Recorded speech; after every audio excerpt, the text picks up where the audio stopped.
So ayun nga, kanina nga ay may napadaang magtataho and meron nga siyang dalang tofu. Dahil nga may katagalan na rin na nagluto ako nitong tofu ay napabili na rin ako. At dahil nga may kalakihan ito ay binawasan ko at itong aking natira ay sapat na dun sa recipe na gagawin ko ngayong araw. Alam nyo ba guys, napakadami talagang recipe ang pwede nyong gawin sa tofu or tokwa. Ang kagandahan kasi nito ay lahat halos ng pampalasa ay pwede nyong ilagay dito. Kaya naman yung mga umiiwas sa karne ay bagay na bagay sa inyo ito. Kaya naman ngayong araw ay meron nga ulit akong i-share sa inyong recipe para dito sa tofu or tokwa. So habang piniprito ko nga po yung aking tofu ay naghiwa na po ako ng iba pang mga kailangan or yung ating mga gagamitin pang mga sangkap. Naghiwa po ako dito ng isang buong sibuyas, sili, tsaka itong bell pepper. And syempre gagamitin po ako dyan ng bawang. Bali ang gagawin po natin ngayong araw ay sisig tofu pero with a twist. Yung sisig na gagawin natin ngayong araw ay hindi tayo maglalagay ng mayonnaise. Kumbaga gagawin naman natin itong cheesy.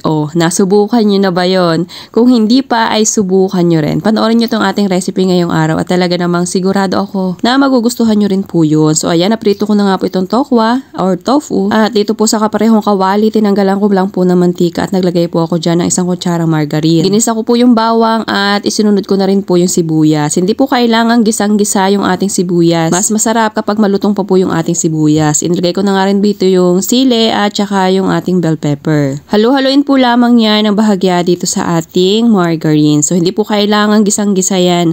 So after po nyan ay pwede na po nating ilagay dito yung aking pinritong tofu. So yun po yung halo-haloin. At naglagay na rin po ako dito ng ilang pampalasa katulad ng oyster sauce at liquid seasoning. At naglagay na rin po ako ng paminta. And syempre yan pong ating mga pampalasa diyan ay pwede nyo naman pong i-adjust base po sa inyong panlasa. So ayan, halo-haloin po lamang at kapag na-mix na sa tingin ninyo ay pantay na ang lasa ay pwede nyo na po yung hanguin at atin po muna yung isa-set aside. At sa kabilang kawali naman po ay magluluto tayo dito ng ating pinakang cheese. Bale, naglagay po ako dyan ng 3/4 cup na evaporated milk. Kung walang evaporated milk ay pwede pong fresh milk. At ito pong ating keso. Bale, ito po ay pinaghalo kong Eden cheese at saka mozzarella cheese. So alagaan lamang po yan sa paghalo and syempre hintayin lamang po yung mag-melt yung ating cheese. And naglagay na rin po ako dito ng konting liquid seasoning. Pandagdag lasa po. So ayan, hintayin na lamang po natin yung mag-melt ng tuluyan yung ating keso na inilagay. And kapag ganito na po, sa tingin niyo po ay malapot na and natunaw na nga po yung keso, ay pwede nyo na po yung hanguin. And syempre,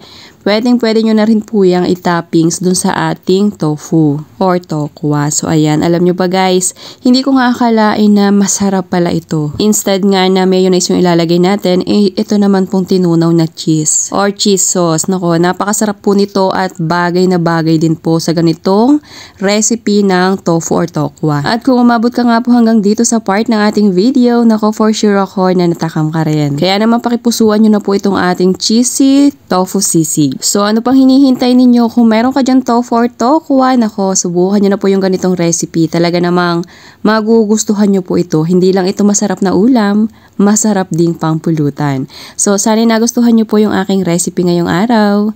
Thank you for watching. Serve and enjoy!